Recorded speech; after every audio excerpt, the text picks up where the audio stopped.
శ్రీ గురుభ్యో నమః. శ్రీమాత్రే నమః. మా భక్తి టీవీని ప్రోత్సహిస్తున్నటువంటి మా ప్రేక్షకులందరికీ ధన్యవాదాలు తెలియజేస్తూ 22 జూన్ నుంచి 28 జూన్ వరకు గల కాలానికి రాశి ఫలితాలు ఏ విధంగా ఉన్నాయో తెలియచెప్పుకుందాము. ముందుగా గ్రహస్థితులు. మేషరాశిలో చంద్ర శుక్రులు, మిథున రాశిలో రవి గురు బుధులు, సింహరాశిలో కుజకేతువులు, అలాగే కుంభరాశిలో రాహువు, మీనరాశిలో శనిగారు. వారాంతానికి వచ్చేటప్పటికి చంద్ర బుధుల యొక్క స్థితి కర్కాటక రాశిలోకి వచ్చి ఉన్నది. అయితే గ్రహాల యొక్క సమ్మేళనాల యొక్క ఫలితాలు ఏ విధంగా ఉంటున్నాయి అంటే, చంద్ర శుక్రులు లలిత కళలకి ప్రధానమైన కారకులు. వారి యొక్క దృష్టి కానీ స్థితి కానీ చాలా అద్భుతమైన ఫలితాలు ఇస్తాయి. కళాకారులకి చాలా చాలా బాగుంటుంది. కళలు కూడా చాలా వృద్ధి చెందుతాయి. అలాగే బుధ గురు రవి 3 గ్రహాలు ఒకటే రాశిలో ఉన్నాయి. ఇక్కడ గురువు గారి యొక్క అస్తంగత్వం జరుగుతూ ఉంది. ఇదే గురు మూఢమిగా మనము చెప్పుకుంటాము. శుభకార్యాలు ఉండవు. అలాగే రవి బుధుల యొక్క కలయిక బుధ ఆదిత్య యోగాన్ని తెలియజేస్తూ ఉంటుంది. ఇది చాలా అద్భుతమైనటువంటి కలయిక.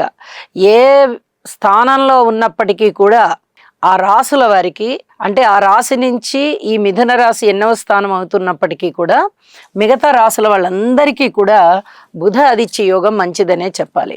ఇక బుధ గురుల యొక్క స్థితి మంచి మేధావితనాన్ని సూచిస్తూ ఉంటుంది, తెలివితేటల్ని సూచిస్తూ ఉంటుంది.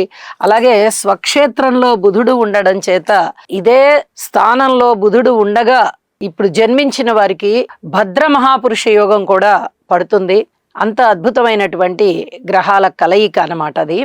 అలాగే బుధుని యొక్క స్థితి కూడా.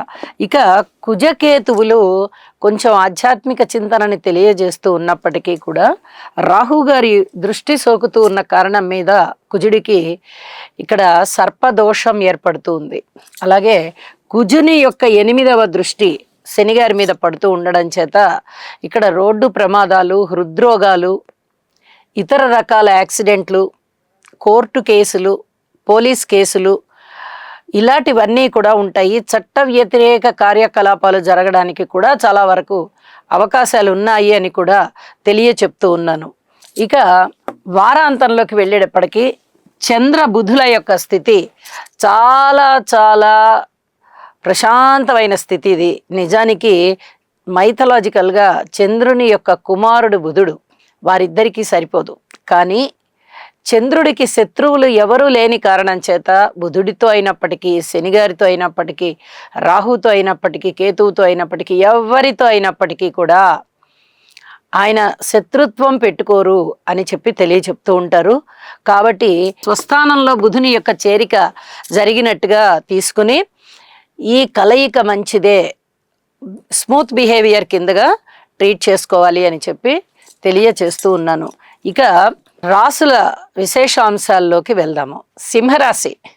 సింహరాశి వారికి ఈ వారం రోజుల కాలాన్ని పరిశీలన చేసినట్టయితే ఒక విచిత్రమైన గమ్మత్తైన పరిస్థితి కనిపిస్తుంది. ఉండడానికి 4 గ్రహాలు యోగిస్తూ ఉన్నాయి. చాలా అద్భుతం. 9వ స్థానంలో శుక్రాచార్యుల వారు బాగున్నారు. ఏకాదశంలో బుధ గురు రవిలు బాగున్నారు. చాలా బాగుంది. కానీ రాశిలో ఉన్నటువంటి కుజకేతువులు, సప్తమంలో ఉన్నటువంటి రాహువు, అష్టమంలో ఉన్నటువంటి శని, ఇక్కడ అవయోగాలు కనిపిస్తున్నాయి. అక్కడ యోగిస్తున్న గ్రహాలు, ఇక్కడ అవయోగాలు కనిపిస్తున్న గ్రహాలు.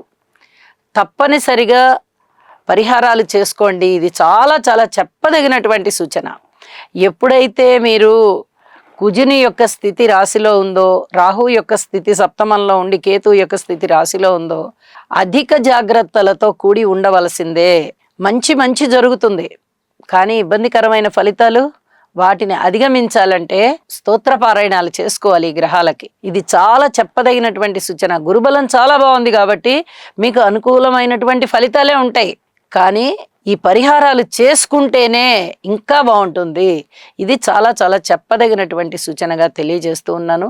నవగ్రహ స్తోత్ర పారాయణాలు చేయండి, నవధాన్యాలు దానం ఇవ్వండి. ఇది చెప్పదగినటువంటి పరిహారం. ఇక సర్పదోషం ఉన్నవారు సర్పదోష నివారణ చేయించుకుని ఉన్నప్పటికీ ఈ కుజరాహు శని కేతుల స్తోత్ర పారాయణాలు ఇప్పుడు మళ్ళీ పఠించండి. ఒక 40 రోజులు అట్లా నియమం పెట్టుకోండి. నియమం పెట్టుకొని ప్రతిరోజు పఠిస్తూ వెళ్ళండి. దాని తదుపరి దుర్గ పూజ చెయ్యండి, సుబ్రహ్మణ్యేశ్వర స్వామి పూజ చెయ్యండి, గణపతి పూజ చెయ్యండి, శనిగారికి తైలాభిషేకం చెయ్యండి. ఈ పరిహారాల వల్ల మీకు చాలా చాలా మనశ్శాంతి ఉంటుంది అని చెప్పి తెలియజేస్తున్నాను. ఊహించని విధంగా లాభం ఉంటుంది. అలాగే మంచి పేరు ప్రఖ్యాతులు వస్తాయి. ఏదైనా పరిశోధన పరిశీలన రంగంలో ఉన్న వాళ్ళకి చాలా అద్భుతమైన కాలం అని చెప్పచ్చు. అలాగే అన్నదమ్ముల యొక్క సహాయ సహకారాలు బాగుంటాయి. ఊహించని విధంగా ధనం వస్తుంది. ఇక మాతృవర్గ రీత్యా కూడా బాగుంటుంది. అనుకూలమైన కాలం అని చెప్పచ్చు. కుటుంబ రీత్యా బాగుంటుందని చెప్పచ్చు. వాహనాల పట్ల జాగ్రత్తగా ఉండాలి అని చెప్పాలి. సంతానం పట్ల జాగ్రత్త అని చెప్పాలి. అయినప్పటికీ సంతానం పట్ల ఒకంత మీకు సంతృప్తి కలిగేటటువంటి కాలంగా తెలియచెప్తూ ఉన్నాను. వ్యాపార భాగస్వాములు కానీ జీవిత భాగస్వాములు కానీ ఎవరైనా కాస్త సంయమనం పాటించి ఉండండి. అలాగే ఏ పనులైనా అవ్వకుండా నిదానంగా అవుతున్నాయి అంటే ఆ నిదానాన్ని మీరు చక్కగా దాన్ని ఒక లైన్లో పెట్టి అది వేగవంతం అయ్యేందుకు శనిగ్రహ స్తోత్రాలు, శనిగారికి జపం చేయించుకోవడము లేదా తైలాభిషేకం చేయించుకోవడము, ఇవి చేయించుకోవడం చాలా మంచిది. గురువు అనుకూలమైనటువంటి గురుగ్రహ ప్రభావం చేత మీరు ఏ పని చేస్తున్నా కూడా ఆ పనిలో అద్భుతమైన ఫలితాలు వస్తాయి. ఇది చెప్పదగినటువంటి సూచన. గురుబలం అంటే ఇక్కడ ఇలాగే పనిచేస్తుంది. ఏదైతే బాలేదో దాన్ని బాగు చేయడమే గురువుగారి యొక్క పని. ఆ బాగు చేయడానికి ఎలా బాగు చేస్తారు? ఈ కాలంలో భగవంతుడు సాక్షాత్తు దిగిరాడు కదా, ఎవరో ఒక రూపకంగా ఆ పనిని మంచి చేస్తాడు. కాబట్టి మీకై మీరే ఆ పనిని మంచిగా జరిగేటట్టుగా చూసుకోండి. భగవంతుడు మీకు సహకరించి అన్ని పనులని అత్యద్భుతంగా మీకు ఫలవంతం అయ్యేటట్టుగా చేస్తారు. వారాంతానికి వెళ్ళేటప్పటికి చంద్రబుధులు ఇద్దరి యొక్క స్థితి కూడా వ్యయస్థానంలోకి వచ్చింది. అనుకూలత తగ్గిపోయింది.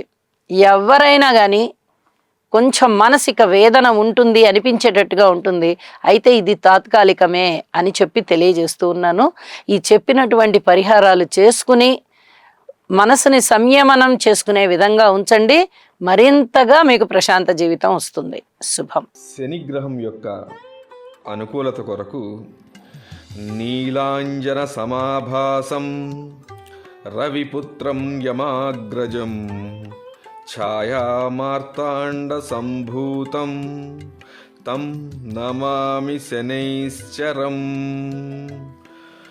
ఓం క్రాం క్రీం క్రౌం సహ శనయే నమః.